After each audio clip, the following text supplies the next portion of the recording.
开始今天的昨天就是说了一下 Roy 们的向密斯 Port 坦言了自己的负债之类的。前天那个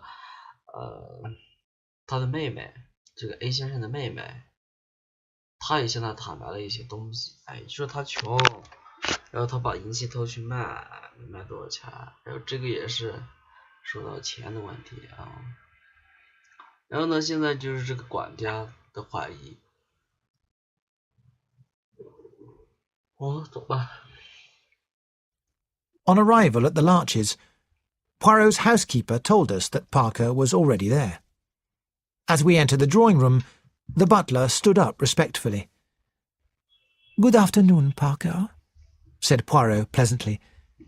"Please sit down. What I have to say may take some time." Parker sat in the chair Poirot had pointed to. "Now," said Poirot, smiling, "have you often blackmailed people?" The butler jumped to his feet. "Sir, I've never been—" "Insulted?" suggested Poirot, "in such a way before.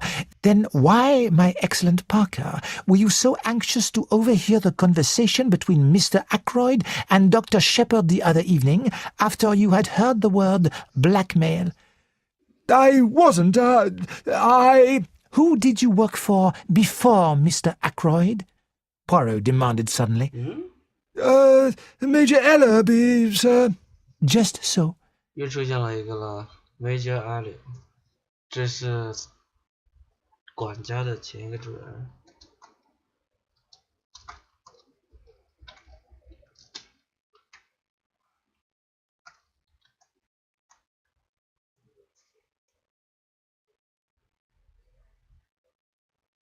Major Ellerby was addicted to drugs, was he not? A man was killed, and Major Ellerby was partly responsible. It was kept quiet. But you knew about it. How much did Major Ellerby pay you to keep quiet?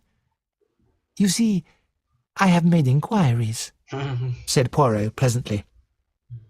"You got a large sum of money then as blackmail, and now I want to hear about your latest efforts." Parker's face was completely white. "But I never hurt Mr. Ackroyd. Honestly, sir, I didn't. It's true that I tried to listen that night. I heard the word blackmail, sir, and, well, I thought that if Mr. Ackroyd was being blackmailed, why shouldn't I have a share?" A strange expression passed over Poirot's face. He leaned forward. "Had you any reason to think before that night that Mr. Ackroyd was being blackmailed?" "No, sir. It was a great surprise to me. He was such a gentleman in all his behaviour. I hope you believe me, sir. I've been afraid all the time the police would discover that business with Major Ellerby and suspect me because of it." "I believe that you have told me the truth," said Poirot. "If you have not, it will be very bad for you, my friend." As soon as he had gone, I asked, "Do you believe Parker's story?" "It seems clear that he believes it was Ackroyd who was the victim of blackmail. If so, he knows nothing about Mrs. Ferrars being blackmailed because she had poisoned her husband." "Then, in that case, who?" "Precisely. Who?" In the lawyer's office, Poirot came at once to the point. "Monsieur, you acted, I understand, for Mrs. Ferrars of King's Paddock?" "I did."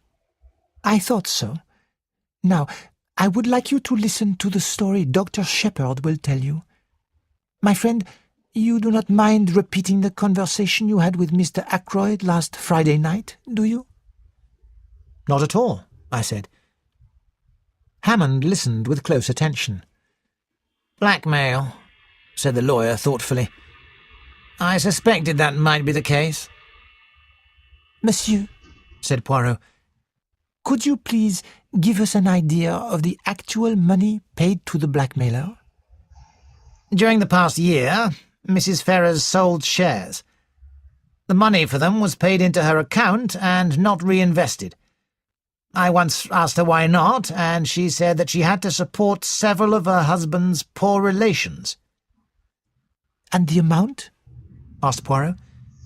In all, I should say £20,000. £20,000? I exclaimed. In 1 year?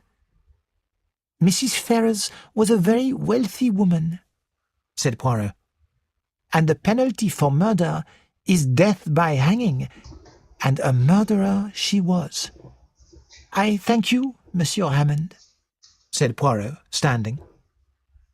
When we were outside, Poirot said, We can remove Parker as a suspect. If he had £20,000, would he have continued being a butler? No. When we arrived at my house, I invited Poirot to come in. We were sitting in front of the fire and smoking when Caroline entered. "Have you found Ralph Peyton yet?" she asked Poirot. Where would I find him, mademoiselle? I thought perhaps you'd found him in Cranchester. In Cranchester? But why in Cranchester? I smiled. One of the many private detectives who live here, well, everyone in the village, in fact, saw you in a car on the Cranchester Road yesterday, I explained. Poirot laughed. Ah, that? A simple visit to the dentist. My tooth, it aches. Caroline was very disappointed, and we began discussing Ralph Peyton. He has a weak nature, I insisted, but not a savage one. Ah, said Poirot, but weakness, where does it end? Exactly, said Caroline. Look at James here. He would be as weak as water if I wasn't here to look after him. I've always believed it to be my duty to look after him. If he'd been brought up badly, who knows what mischief he might have got into?